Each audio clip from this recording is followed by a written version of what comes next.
Good morning and good morning and good morning. Welcome to an exclusive interview of a special webinar panel discussion that we have in here on the Upfront Mind, Body, and Soul, which is also being hosted by Holistic Professionals of Color University, which is one of our initiatives, is Men's Health this month.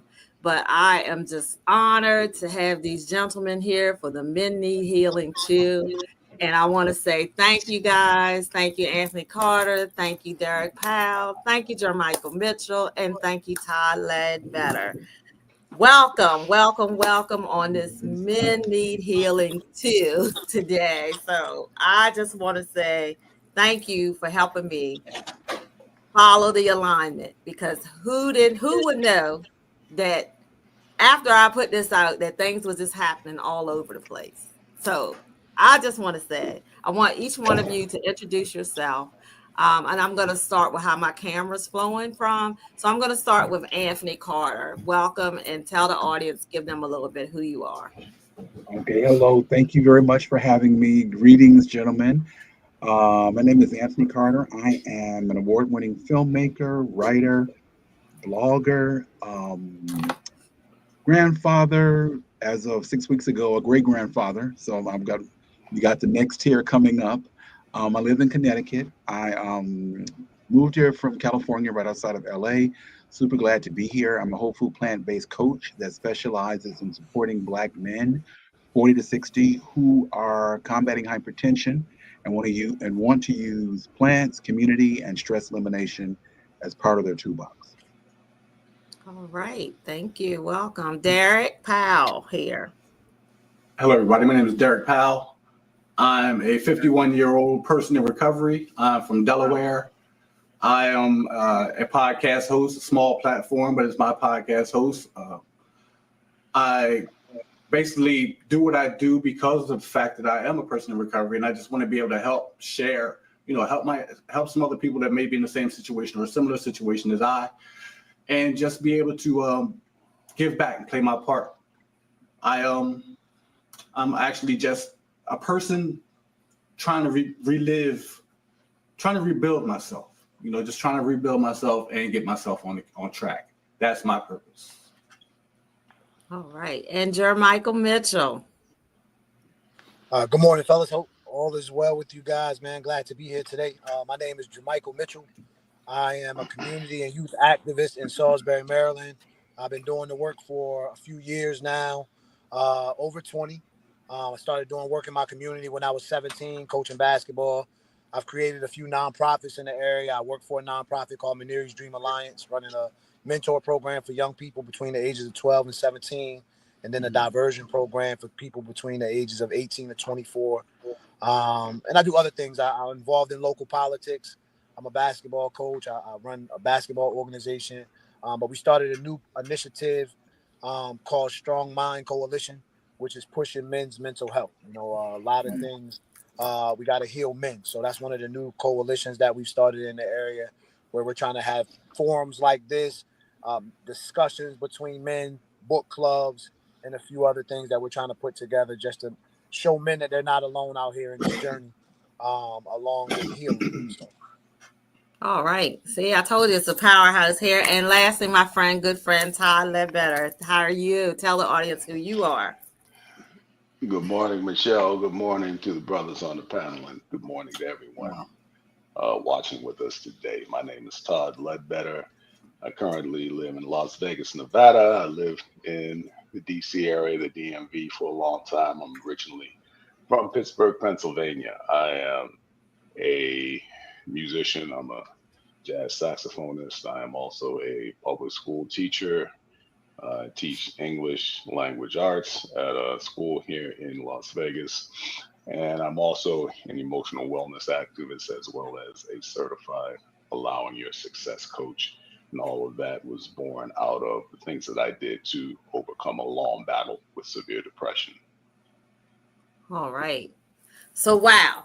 This is why I'm saying, when it came to me about this is what I picked out. And I'm going to explain to each one of you right now the reason why I picked you out. So, Jermicheal, if you remember, a few years ago, we both did an before, Sherman, and we sat at a table together, and you was like, I just love your spirit. Because I was killing it with the jokes, but I was for real. And who knew that this would happen? Anthony, I just met Anthony recently, and from HPOC at a conference, and we connected just like that when he's talking about men's health. Because at the time, my husband had suffered a stroke on the way while we were there in Colorado a couple months back. Derek, for me, has been one of the people that I've took close to. I've seen something special in him, and when in one of his parts of his recovery journey. So that's why I say you need to heal. I always said that. And for Todd, I met Todd maybe about 6-7 years ago when I was talking about writing books, and he happened to come, and we connected ever since then. But the special thing about this is, Todd, if you remember, and matter of fact, it came on my timeline this week, that we talked about doing this. Remember, we talked about this last year and doing it, and here it is to fruition. That is where you talk about when you fall in your alignment and you know that you're where you are. So today we're talking, you guys, I'm bringing you guys here to give some of the people who are even the females, how to help your men heal. We're talking about exploring your inner worlds together, open dialogue, reflection. Like you said, you do it. All of you guys are in the community. You have some community. You have some connection. So we talk about mind, emotional healing. Now, there are some factors in that I want you to think about. Mental clarity is one. Emotional release is how you're going to release it, how you're going to do it healthy way to release. Stress awareness and positive transformation, right? So the first question that I have is for each one of you, and I'll call you by your name. What does emotional healing mean to you as a man? And Jermicheal, I'll pick you first. All right, cool. Emotional healing means a journey that's everlasting. When we're healing, it's not something that just happens. We go through different traumas, whether that be loss of a loved one, loss of a relationship, loss of something like a job. That's a trauma. So we go through a lot of different things as men. And from childhood, we've always been told to suck it up. We've always been told, don't cry, don't be in tune with your emotions. So I feel like it's a longevity process. It's a situation where men have to understand that they forever be working towards healing because we will always go through things, especially being African-American men in America. We are the most disrespected and most targeted person in America. The Black woman is the most unprotected, but we are the most disrespected and most targeted. So it's just a journey that always has to happen. It's a conversation piece that we always have to be willing to talk about, finding those positive therapies, whatever that looks like. I like to draw. I like to listen to music. I like to be very creative, get in my creative mindset, get those juices flowing, find some time in nature for myself. But it's just understanding that you have to find what works for you. This isn't a cookie cutter situation where everything's always going to be the same. It's something that looks different for every man. But healing is a must, because the only way that we heal our families and get back to our families being united, the only way that we get our violence down in our communities is if men heal, because then young men want to heal and they got examples of what healing looks like. A lot of times families don't know what healing looks like because for generation after generation, no one has ever healed. They just piled on top of trauma, on top of trauma, on top of trauma. And people don't know how to heal because it's not taught in our family. It's not taught in our schools. So that's why it's very vital for people like us to be having these conversations and doing the work that we do, because men have to learn how to heal because it's not taught, right? We usually provide and protect, but learning how to heal isn't one of those things that you're taught at a young age. So that would be my gist. Good. Todd, the same question go for you. Well, brother Jeremiah hit so many of the points, and I'm giving an amen to everything that he just said. And I think a big part of healing is living on your own terms and giving yourself permission to live on your terms. I believe that we're each sent here. We arrive here at this life with a purpose. And we each have a set of aptitudes, interests, abilities, personality, proclivities that are our divine custom toolkit for the fulfillment of our purpose. And a lot of times people have unfulfilling lives and feel stress and all these other things because they're talked out of living on purpose. We're talked into you got to do this, you got to do what you got to do, and we never get to that purpose, the thing that we were sent here to do. And until you do that, you're never going to have the life that you were intended to have and the life that you could have. So that purpose piece is a big part of healing, and just being able to take all the experiences of your life and be able to integrate them into your life in a healthy way so that you can fulfill your purpose. Yeah. Derek, the same question for you. I think Jermicheal mentioned something that was really important, something I always think about as well. The fact that we as men were, a lot of us were taught not to show our emotion. We were taught not to cry. We don't express our feelings as much as we should. I know for me personally, I'm okay with the fact now that I know who I am. I'm okay with the fact now that I was never a really tough, brolicky guy. That was never my personality until I met the streets. And, I'm back in tune with the fact that I like the simple things. I like flowers. I like gardens. I like walking in the park. I like those type of things. That's my true person. That's my true identity. But being caught up in street situations, I had to put on this image, this facade, put this coat of armor on, I guess, this coat of masculinity on, and portray something of somebody else that I'm not. So I just think that sometimes we just have to dig deeper within ourselves and find out who we truly are and embrace that. Yeah, that's most definitely. And Anthony, the same with you. Okay, I think it's something that I wrote down. I was taking notes from everybody because I don't know what else I could add to this, but I'm going to try. I'm going to throw my hat in the ring. I think we need to know that it's needed. It's okay. And something that I wrote down the word grief because Jermicheal was talking about, the generational trauma, right? The trauma on top of trauma. But many of us learn how to operate in that world, right? Like a lot of people, and I struggle with this sometimes myself too. We know how to handle things when it's a mess, right? When it's a bunch of drama and a bunch of foolishness. When we don't have that, many times we're at a loss, like, well, what is this? What's going on? It's like, no, life is supposed to be great. It's supposed to live well. I think one of the things that we don't do, much like what Jermicheal said, one of the things we don't do enough of is that we're a country that is really grief stricken, and we don't process grief. We just keep moving. I was talking about this last week at another conference about how I know a number of Black men who've been through really awful things, really horrific things, really emotionally heavy things. And I know, for example, they haven't processed it, right? Mm. They don't let themselves just, okay, I'm really hurting behind X, Y, and Z. Now it comes out in other ways, and it always comes out because it's not like it goes away. But I think we have to look at that it's okay that we are a nation and a subculture that has not dealt with a lot of the grief that we have. And then somebody mentioned something about protecting and being, I think Jermicheal mentioned that about we're taught to be, as men, we're taught to be protectors. And something I was thinking about as recently as this morning is that we don't think men need protection, right? We don't think young boys need protection. Yeah. And it's almost like, I was reading this book years ago, and they were saying that what happens is we cut off young boys from their emotional life at about 5, right? It's kind of like, okay, well, you're done with that, move on, it's time for you to man up.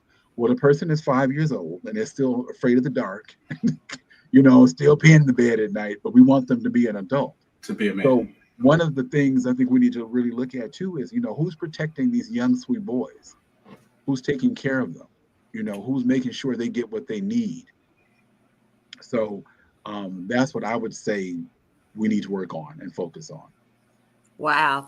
And this is going to move into the next question about that, because you guys all put it on the thing. When we talk about trauma, we talk about trauma. A lot of people don't understand the ACEs. I just talked about that yesterday. I think it is so genuine if we, as a body, understand what our ACEs is, our adverse childhood experiences. We talked about it. Those type of things can get entwined into our DNA.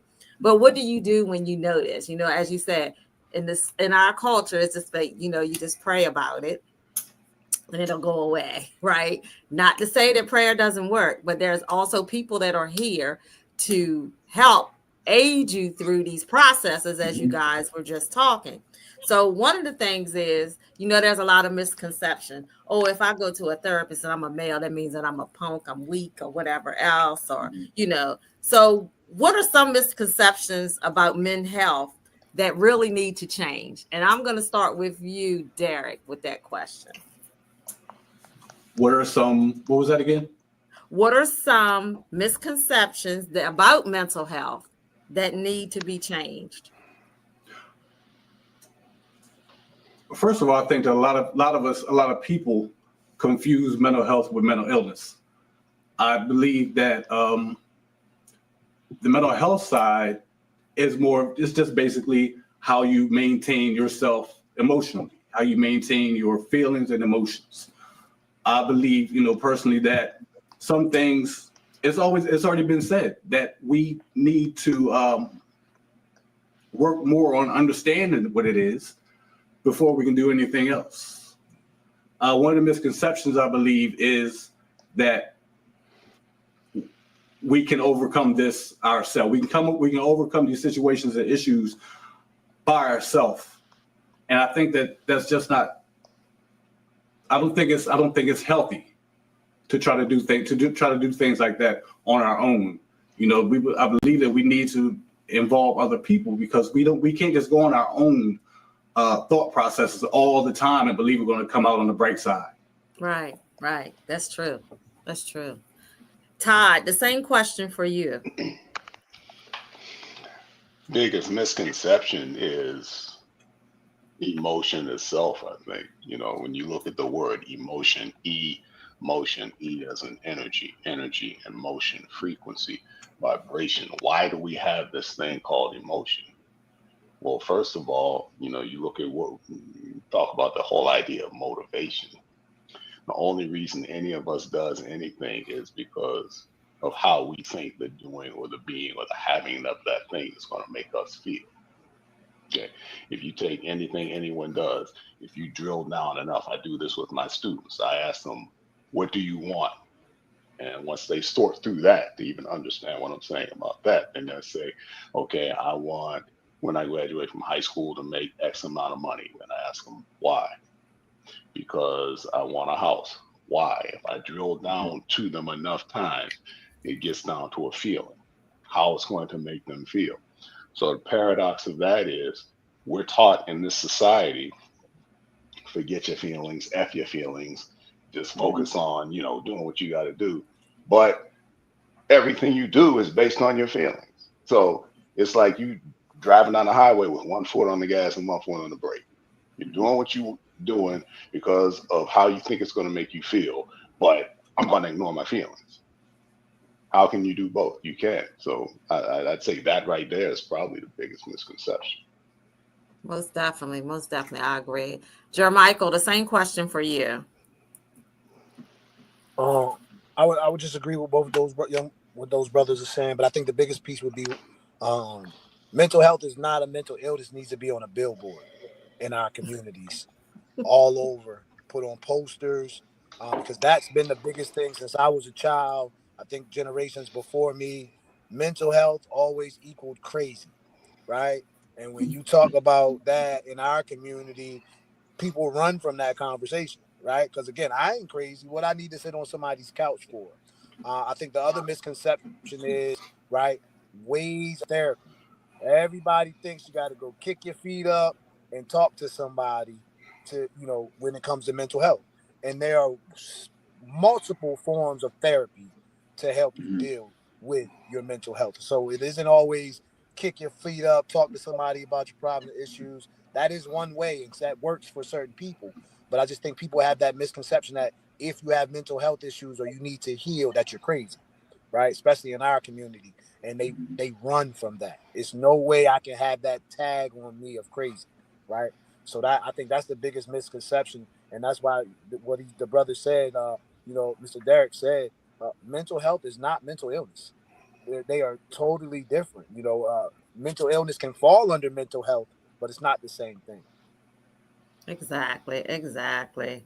So, and I'm going to give you a different question here, Anthony, when we go, because we're going to move into the next subject of body, which, and I know that is one of your things, and I just want you to share a little bit about what you're doing with that. But as we have all of you here today, how can a brotherhood connection help in the healing journey?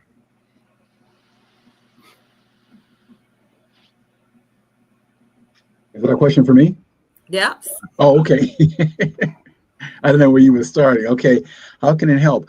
I think my personal experience and what I've seen people do is that you only heal in community. So you can't, it's like you said before about praying or whatever.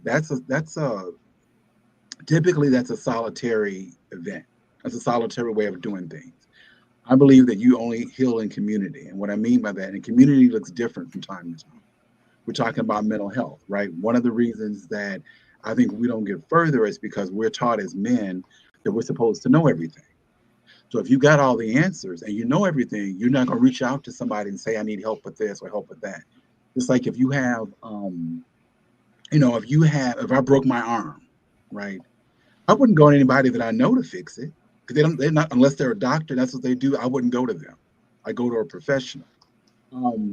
So in my opinion, the most important thing is that we learn to heal in community, and you learn that from other brothers, other people in the community, other men.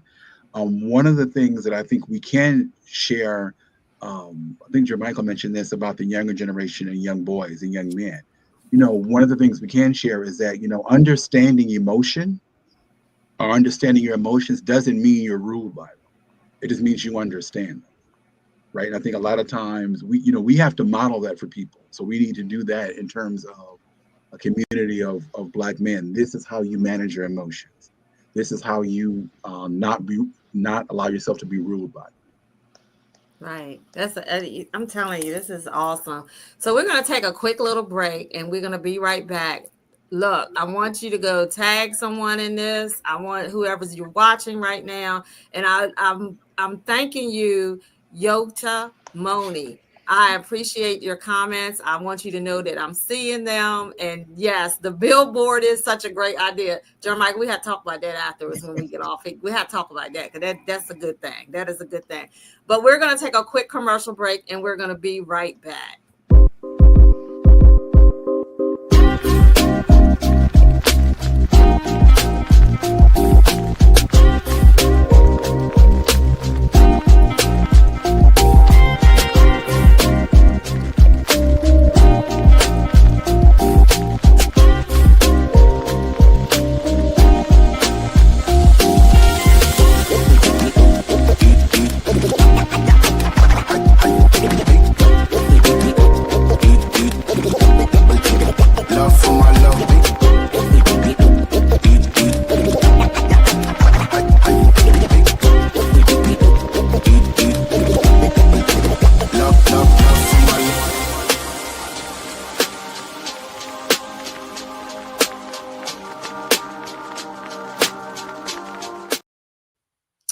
Welcome back to the Upfront Mind, Body, and Soul, partnering with HPOC, which is Holistic Professionals of Color, through their Men Initiative this month on. And we are here with some fabulous gentlemen who are talking about men need healing too. So, we went to the mind.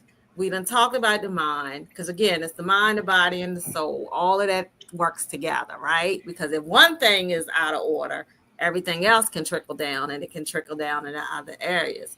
So the next portion that we're going to is to body, which is the physical, energetic healing. Because look, Todd brought that out and say, look, he was reading my stuff behind the scenes. He just didn't even know I was going to bring that out about those frequencies and stuff. But nutrition, movement, sleep, and how to do tension release in different times and scenarios in our life. Because again, Jermicheal, you said, we look at as the male to be the protector, but then who's protecting you? You look at, because you have this weight on your shoulder. As again, are you right? You're a black man.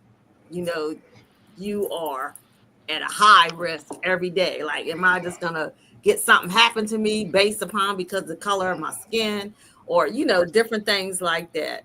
But nutrition, all of that takes in perspective when we're talking about our body and our physical. How are we keeping ourselves healthy? Again, because we need healing in that area too, because as you said, generational through generational is what our patterns have been given us, but then we move beyond when we start to get healthier. You know how it is. Especially in our culture, we have been used to so long. But one of the panels that's here today, Anthony Carter, he's a filmmaker. He has a film, and we'll give you all the information about everyone before we leave from tonight. Anthony put something together and how he transformed his whole body around. So, Anthony, you want to share a little bit about your documentary that has award-winning internationally and nationally. So can you give a little bit about that story, how that came about? Sure. Two things kind of came together at the same time. On the artistic side, I decided, I was thinking one day, what do I want to do with my life? Like, why am I here? What am I supposed to be doing? And I got this idea, just came out of my mouth. I'm going to make documentary films. I'd always wanted to do it. I put it to the side. I was acting, singing, dancing, touring. And I was like, what do I really want to do? I want to make documentary films. Fast forward, a friend of mine gave me a flyer for a film class where they were going to teach you how to make documentary films. And this happened within 2 days. So I got in this film class, started working on making films, started learning a bunch of things. But right around the same time, this was right around COVID. This was right like the middle of COVID. Right before COVID hit, I went to the doctor because I was sick all the time. I was always sick. I was always dizzy. I had headaches. I couldn't sleep. My body was swollen. I didn't know what was going on, right? Everybody kept telling me that, oh, you're just black and a man and in your 50s. That's what's supposed to happen.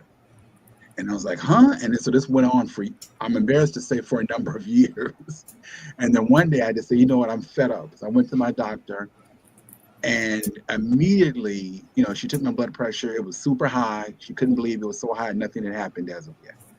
She took it 4 times. It was high. It was 145 over 95. She started talking about strokes and pills. And I was like, hey, wait a minute. She immediately put me on pills. I didn't want to be on pills. And I said, well, I want to make sure, how do I not do this? And she was like, well, unless you're going to lose, 20 or 30 pounds in 2 weeks, nothing. Now, fast forward, I talked to my mom, who I believed at the time had taken herself off of her blood pressure medicine. She started telling me what she did with plants and just eating differently. And so I got her health coach, started working with her health coach. And it took me some time. It took me about 2 years to fully get off the medication and the pills, right?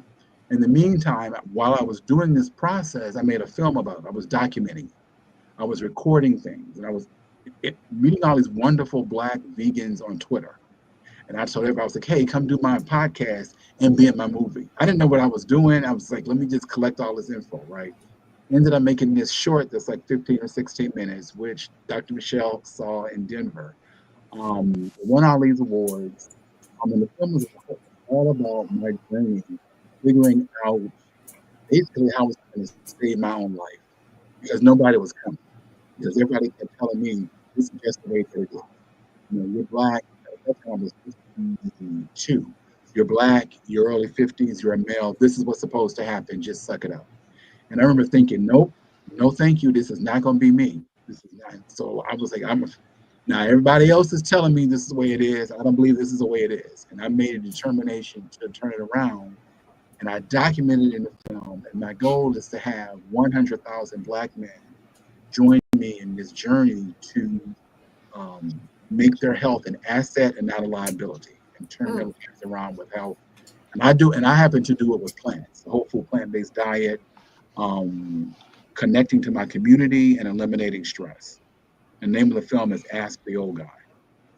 I think I got that in about 4 minutes. Okay. Just, Ask I was trying to the keep it. I was trying to keep it short. but you know, that is essential because again, this is why I part in the part about the body. Because again, you're a black male. Black, you know, recently black men don't really take care of themselves as is, right? You know, if I can tell you that's the reason why my husband had a stroke. He might be mad for me saying that, but he had it because he was being non-compliant about taking what he needed to take, right? Mhm. If you know, and I get it. But then you do the interventions to get off the meds, like you said you did. So, you know, that takes strength. So the question I have for you guys is what does strength mean to you beyond physical appearance? Because as you said, it had to take you strength because as you went into that doctor to give you that diagnosis, they looked at you and what did you just say? Oh, you a black man. But you said that didn't have to be your death sentence. So what can we do to help our men heal to also know that it is genuine that you do get your physical appointments to check on yourselves and start to do things in the basis because again, nutrition is a part of helping your mental as well. So I'll start with you, Jermicheal, with that question. What does strength mean to you beyond the physical appearance? So I'll add what Brother Todd said. Strength is frequency. It's understanding the things that you need in your life to grow and heal. Whether that be getting in tune with nature and getting grounded, right? Just taking some silent time. Whether that music is frequency. Birds chirping is frequency. Nature is frequency. Uh, Touch is frequency, right? If energy between two people, that's frequency.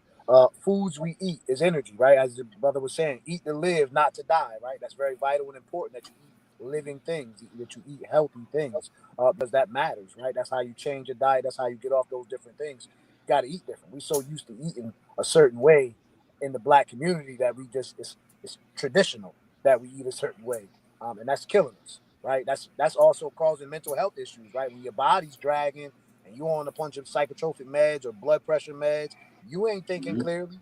You ain't thinking about healing. Those things ain't on your frequency, right? So we talk about that, and then of course, working out is frequency, energy. You're creating an energy as you work out, whether it be walking, whether it be going to the gym, whatever that workout looks for you. But as the brother said, you have to have the strength to start understanding what you need to heal, whatever that looks like. Mr. Anthony said he knew that his body wasn't supposed to feel like that. Age has nothing to do with feeling good. Age has nothing to do with being healthy, right? These things, they always try to pass down as traditional or Mhm. generational. That's not true. We've just always ate wrong. You know what I mean?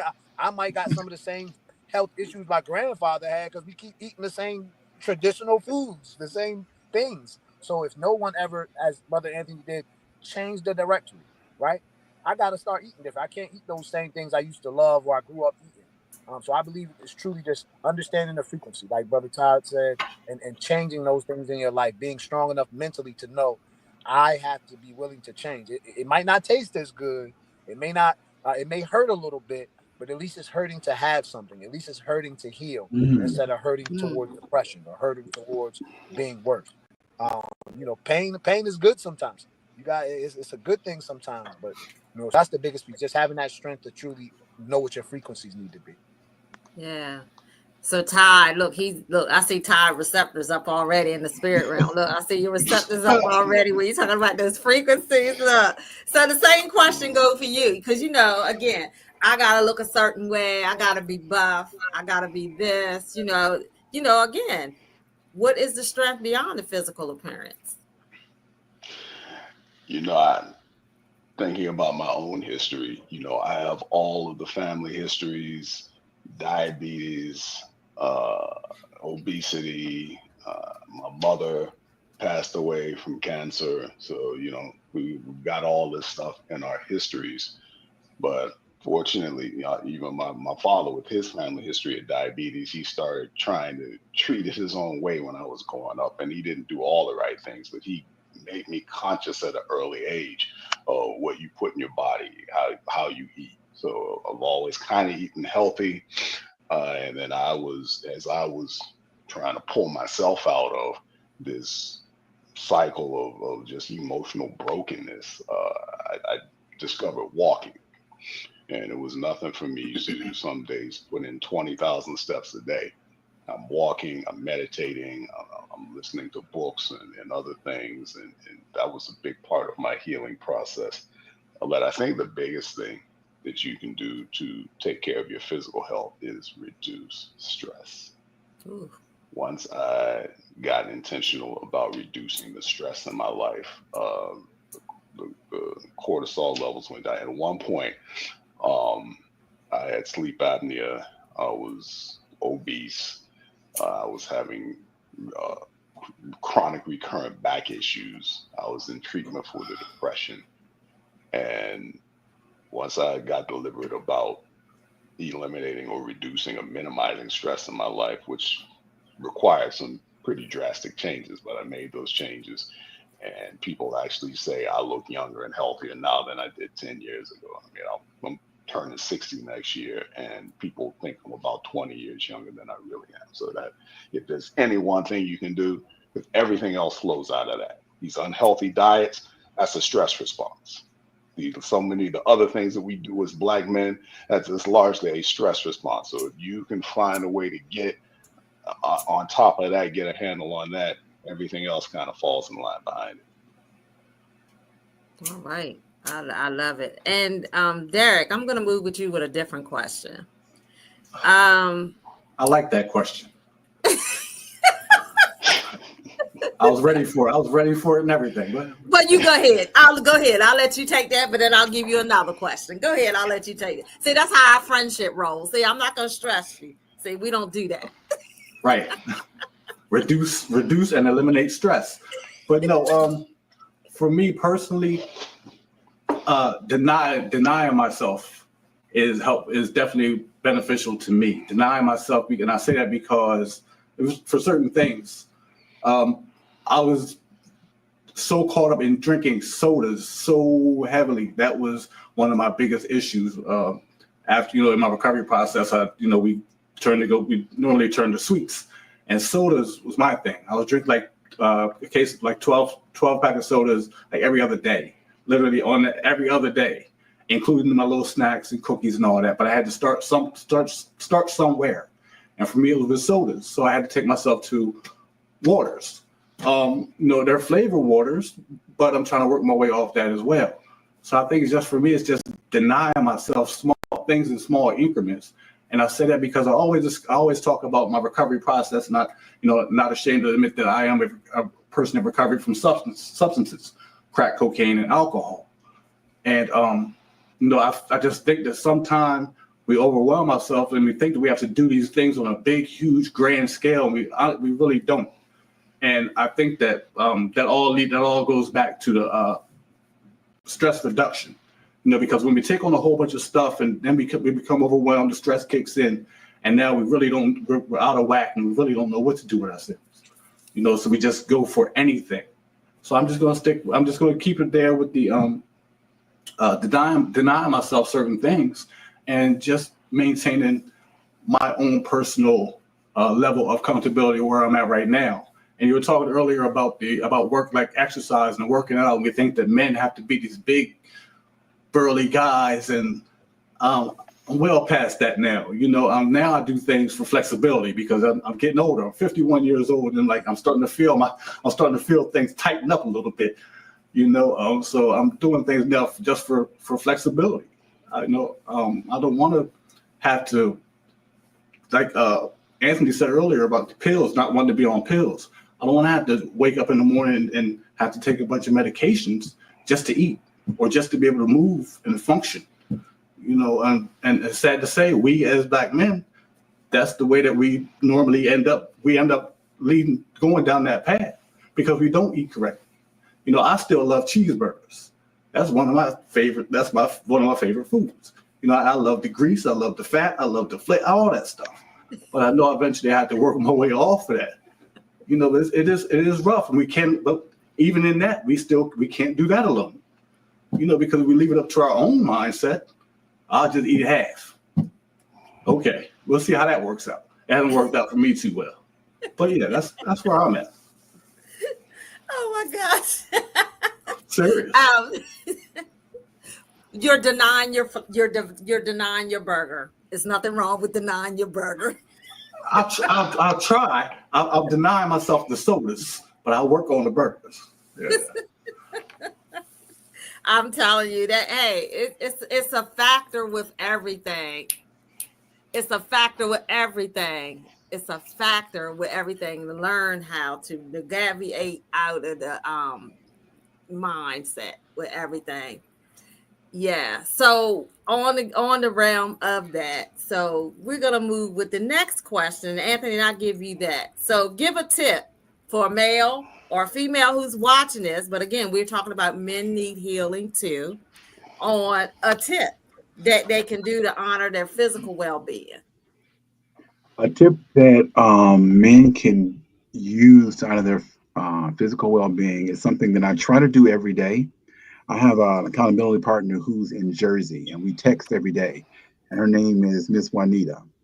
And she's taught me this thing called, I call it Miss Juanita's 3 minutes a day of getting your mind back, right? Getting your mind back meditation. And all it is a 3-minute break where I will take and just breathe, right? Not try to solve the world's problems, not try to create some huge solutions, but just literally 3 minutes to almost reclaim my mind and just do it through deep breathing, right? 3 times a day I try to do it in 3 minutes. It's something else that Mr. Derek mentioned. And a lot of times, if I'm having trouble trying to get things settled, another tip I use is I try to drink water. I'm usually not hydrated. And I know that affects my brain and how I think and process. So a glass of water or a 3 minutes of breath work. Okay. All right. So we're going to move. So again, we're going to move now to, okay, we done the mind. And here is an affirmation for that. So I'm going to hand out affirmations. I'm actually thinking about putting this on a mini healing card too. So I better trademark that. What you think, Jermicheal? But I think I better trademark it first, but I'm open to share with the community. So, hey, I don't look at it as stealing. I look at it as being an intervention. So we done the mind. So my thoughts are powerful. My emotions are valid. And I honor the peace that I am creating within my mind. For the body, I am an energetic healing being. Nutrition will value my life. I will be movement beyond this journey. And my sleep, during my sleep, that any tension that I take will be released. So we're moving now to the spiritual. Yes. Yocha's Moni says, open and honest communication with your partner about how you truly feel, especially. Yeah, that is so true. So now we're moving to the concept of the soul, which we're going to end it out with this. Soul healing. That's a personal journey for each one of us. But I will say with Todd, can you talk about, just give a little brief on what the soul healing mean to you personally? For me, it was coming to a deeper understanding all the time of who I am, why I'm here, what my connection is with the divine, what I'm supposed to be doing, my identity. Like I said, I believe everyone arrives here with a purpose, and not being afraid to take a good hard look at the things that you believe or the things that you have been taught to believe, the things that you were raised to believe, and evaluate, is this really working for me? And be willing to revise them and even discard some things when you realize this isn't working for me. Yeah. So Derek, the same question for you. For me, for my healing, my soul is once again geared towards street life. This is the part I play in this panel. Just being content and being comfortable, not comfortable, but being accepting where I'm at now in my life and I don't have the dramas of the street life. I don't have the dramas of incarceration or looking over my shoulder or dealing with all those negative situations that I used to put myself in. I'm a little more at peace, a lot more at peace now within myself. So now my soul is a lot more calm. I don't have to deal with other people's drama because I'm not dealing with those same individuals anymore. I'm not putting myself in the same situations mentally anymore. My whole thought processes have changed. Everything that I said I was going to everything I said I was going to do, I'm working toward doing it now, and I've already achieved some of the things that some of the goals that I've set out to achieve. So now my soul is a lot more calm. My thought processes are a lot clearer, and now I feel as though I'm a better individual because of that. Yeah. Jermicheal, the same question for you. I would agree with those brothers, man. Soul healing for me is just living my purpose, knowing what I'm here for, looking in that journey every day. That helps me heal. Being around youth, being around kids, inspiring people, hearing inspiration of others, hearing the walk of journey of people who look like me. I'm inspired by us, our resiliency, the things that we've gone through over the years, and we're still standing strong. That inspires me. That heals my soul. That makes me feel wonderful, knowing that there are great people in the world who continue to do great work and truly understand. And the things that we faced, the things that we continue to face. We are a resilient people, and we always stand strong. That helps me heal. Knowing that, seeing that, helps me heal as a person in my journey because, again, I'm just inspired by us. Some of the greatest minds in the world are African American minds. I hear often we have no culture as African Americans, and I believe that's a lie. We have created some great things as African Americans in America, facing the things that we faced over time. We've created a lot of great things. We actually have our pulse on the world. People love our culture, and I truly believe that we're amazing beyond everything. So that's what heals my soul. Just that belief in us, that faith in us to know that no matter what we face, we really gonna make it through, and always gonna be here as a strong people. Yeah, if we come together, that's the thing. That's the key. We come together. We can do so much more if we come together. And I think these things happening, it's a formation of the frequency for us to come together more. I think a lot of people don't believe that, but I know so. I know so. The things that's happening, it's time for us to get back to being our neighbor's keeper. If you don't have, I had to bring you your grain, your piece of bread. You had the bread, we bring the meat, whatever, those type of things like that. So I do have some comments that I would like for you guys to share because I'm so glad that people are tuning in. I have Anna Cruz here. She said, congratulations to you all strong men who are here to speak up and educate your community. Yocha Moni says, open and honest conversation with your partner about how you truly feel, especially. And acknowledging how much God really, really loves us, remain in constant reminder of the finished work of the cross. This is the fixed fight. Love the comments. Thank you guys for sharing that as well. And Anthony, the same question for you that I had too, about how has your soul healing, what does it mean to you personally as well? I think for me, soul healing is first and foremost me saying and realizing that I'm enough, right? We live in a culture that says, I'm not enough, we're not enough. And we live in a culture that's completely based on performative type of interactions. So unless you're doing something or being whatever it is, you're not enough. So I think one of the things those are some of the affirmations I use every day. I'm enough, right? I'm enough just as I am. Doesn't mean I know everything. Doesn't mean I have everything figured out, but I'm enough to manage my life, support people in the community, and move forward. And something else that I think is really good for healing my soul, and people can take it on and heal themselves with it. Jermicheal was talking about working with young people, and I've worked with young people at this point probably 20 years, maybe more. And one of the things I've learned to do is to ask them, what happened to you? What happened to you? And really listen. Most of the time we ask young people, what's wrong with you? right? Or why are you doing that? And I think, like I said, with me working with young people, I work with young people who are in the foster care system.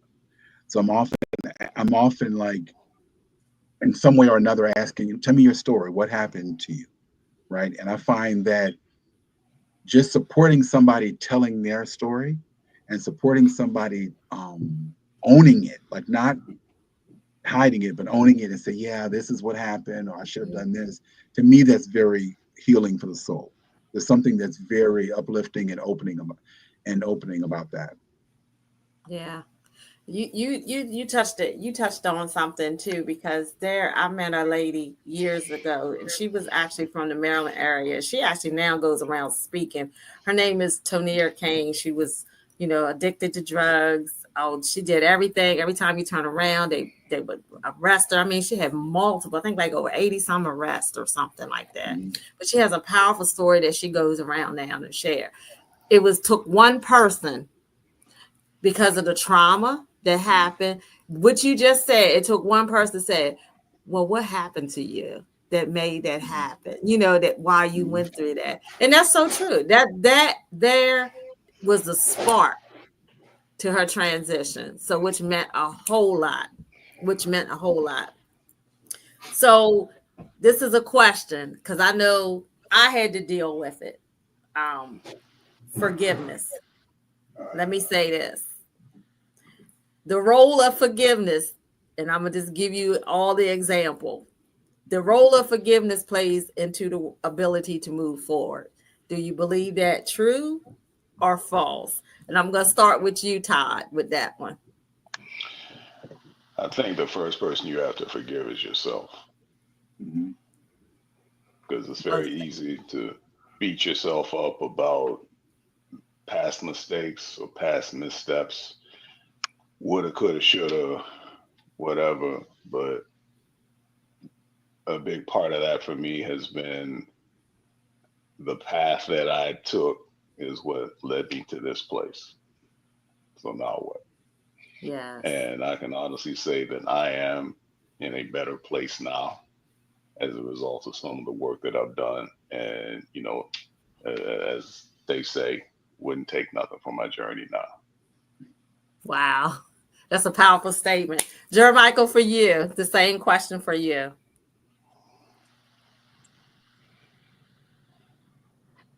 Can you ask that question one more time, please? I'm sorry. So that's okay. The role of forgiveness, does it play a role in your ability to move forward? Yes or no? Because, sometimes we beat ourselves up. True or false? Yeah, true. It's a true situation. You definitely gotta forgive yourself. Forgive yourself for allowing yourself to undervalue yourself at times. To allow other people undervalue you as well. There's a lot of times, like you said, we beat ourselves up for things. Sometimes it's not even our problems, not even our issues, but we always try to play savior as men. We're always trying to save other people or get involved in things, and sometimes just don't focus on self. Take that time to focus on self. Take that time sometimes to truly keep your mindset where it needs to be, and forgive yourself for forgetting yourself. I think that's one of the biggest pieces. We forget ourselves at times because we get so caught up in other things. So forgiving yourself for forgetting yourself and giving yourself more time and grace. I think we give everybody grace, but we don't give ourselves enough grace at times. That is so true. Same question for you, Mr. Derek. Well, everybody already said the first person we need to forgive is ourselves. And I'm at that point, forgiving myself on a continuous basis. Always mention back to the substances again. I had to forgive myself for the things that I've done in my past, because without the substance, I wouldn't have done those things. I'm pretty sure of that. So there's me here, and then there's me in addiction. Without the addictions, without the addictive side, without me being under the influence of substances, I wouldn't have done the things that I did to get the substance or after the substance. I wouldn't have done those things. So I had to forgive myself and understand that I am not that person when I'm sober and clean. All right. And Anthony, the same question for you. I would say I totally agree with what everybody else has said about forgiving yourself. one of the things that popped into my mind when you asked that question is Viola Davis did this interview once, and she said she was talking about like looking back to when she was a little girl, right, and trying to take care of this little girl. And her therapist told her that little girl survived. She doesn't need you to take care of her. Like you need to be present on where you are now and taking care of yourself now. And one of the things I really think we should look at is like, okay, when we're forgiving ourselves, whatever we did, didn't do, said, or didn't say when we were 5 or 6 or 7, we were probably trying to survive, right? Just like we do as we get older. And I think we have to really be okay with that and forgive ourselves and say, okay, well, little Jermicheal, little Todd, little Derek, little Michelle, they survived. They figured out whatever they need to figure out to make it through the world, right? And then forgive ourselves and the people around us. A lot of times I find as I'm getting older, the people that are around me that I've spent a lot of time like maybe being upset or not understanding them, they got their own stuff too, right? And whatever they did or didn't do, they were probably coming, like Jermicheal said, they were probably coming at me from a place of trauma. Yeah. So of course their reaction to me was based in trauma. So really letting go of, well, you did this. I was thinking about this the other day about something that happened. I was 14. I thought, why am I thinking about this? But letting people off the hook. That doesn't mean we're going to do it again. That doesn't mean I'm okay with it. But understanding, yeah, you were in your bag about whatever then. So learning to forgive ourselves and the people around us who were probably doing not necessarily the best they could, but they were doing what they knew how to do. Right. And so, okay, that's what you knew. Now we know better. So Yes. going from that standpoint. So look, we got 2 minutes and a half before this ends, but I want to be cognizant of everyone's time. I want to say again, thank you all so much for letting this happen.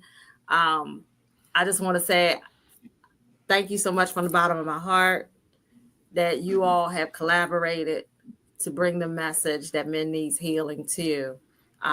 This segment is very powerful because I know that this will go out and somebody today will get something out of that. And I'm kind of emotional right now because my son was on here this morning and he usually doesn't be on here. So I want to say thank you guys so much. But before we leave into that, there is something that I want you all to do for those who may be watching this or who will catch this replay, and to let you know that this will be aired again on this Tuesday coming. What commitment today or the challenge that you will give to a male viewer today watching that they need healing too in their mind and in their body? I'll start with you, Anthony. You said, what challenge would I give them? Yes. The challenge I would throw down for them, the gauntlet, so to speak, would be to actually talk to somebody they're connected with and say, I'm not okay, or this is bothering me. It doesn't have to be heavy and dark, but just to be able to say, let me check in with somebody and be really okay with sharing something, regardless of what the person responds with. Being able to say, I'm feeling great because of this, or I'm not feeling so great because of that. So that would be the challenge I would throw down. Same question for you, Derek. Actually, you stole my answer, actually. Basically, just seriously, I was going to say, just be truthful about your feelings, because I know a lot of times people, like, I might not be okay. And, hey, how you doing, Derek? I'm fine. I'm all right.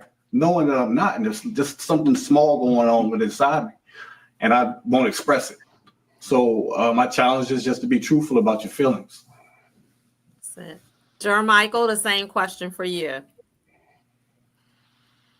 Yeah, I would piggyback off those brothers. Mine's just be intentional about checking on people, especially black men, right? Like, it ain't just the, hey, how you doing? It's like, yeah, yo, bro, really, how you doing? You know what I mean? Be intentional with that check-in, to let them know. A lot of times that, hey, how you doing is just a greeting sometimes. It's not a real check-in. We say that in passing, or we say those things and keep it moving. Just as black men, be intentional in checking on men. You understand? That's very vital and important. We don't always get checked on. Like I said, a lot of times people look at us, and like you said, if you're in shape, you're doing well, you got a lot going on, people think you're good, so they don't check on you. You know what I mean? So just be intentional in your check-ins. And Todd, the same question for you. I'm going to follow right in the path of Anthony, Derek, and Jermicheal. Talk about man up. My definition, the new definition of man up. Be man enough to ask for some help when you need it. All right. All right. So, I'm all about affirmations as well, but I want to give you guys just a chance to tell people where they can contact you. So, Anthony, go ahead and tell people where they can look you up. Okay, you can look me up at Plant Powered Brothers. That is the name of my website. That's the name of my YouTube channel, Plant Powered Brothers. I do a Facebook Live every Tuesday night between 7 and 8. So I go on and rantingly love about turning our health around and my diabolical plan to live to be 150. I got a lot of stuff to do. I need at least another 100 years. I'll be 58 in February. I need at least 100 more years to get at least set some things up.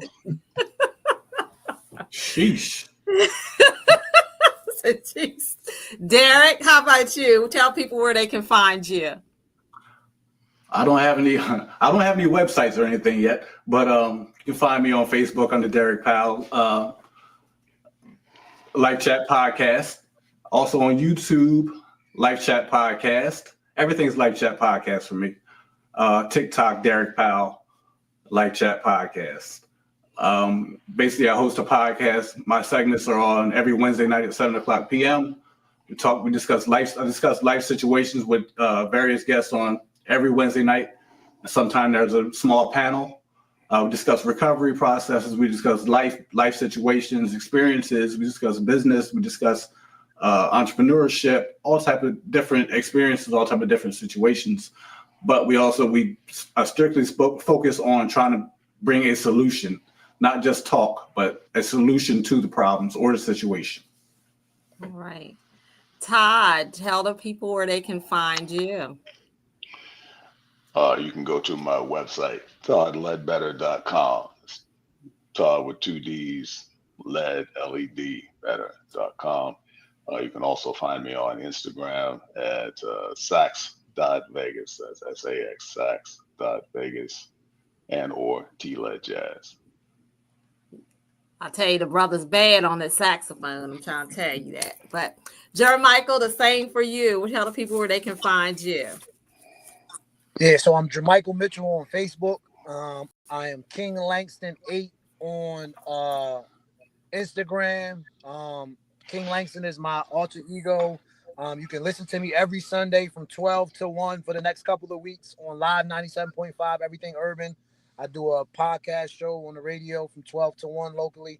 But I'm getting ready to change my show to the Rhythm and Motion, the Vibe Show. It will be 7 to 9 on that same station every Sunday starting in December. Just reach out anytime. It's always love. It's always interesting to hear from people and just hear the different perspectives of all people. So. All right. So again, audience, I want to say thank you for tuning in. Again, share. I hope this has been very useful. Thank you so much again. But, I'm all about that affirmation. And you know what, guys?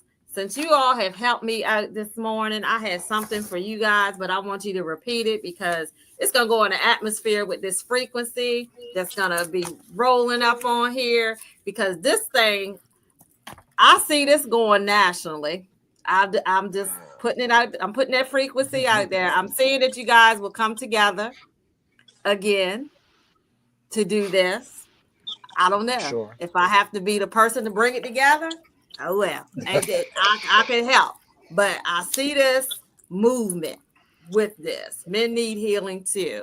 So for you guys, I want you to repeat after me. And this is how we're going to end the show.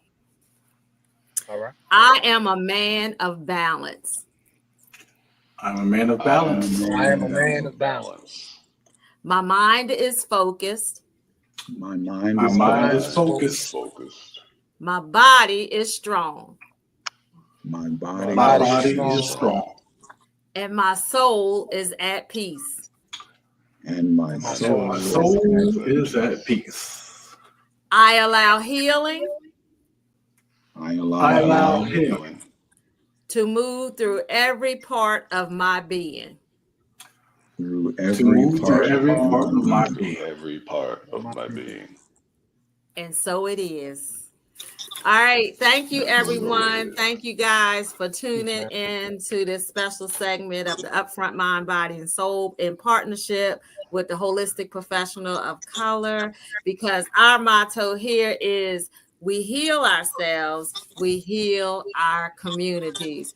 You can check me out on Tuesdays at 7 p.m. at the Upfront Mind, Body, Soul.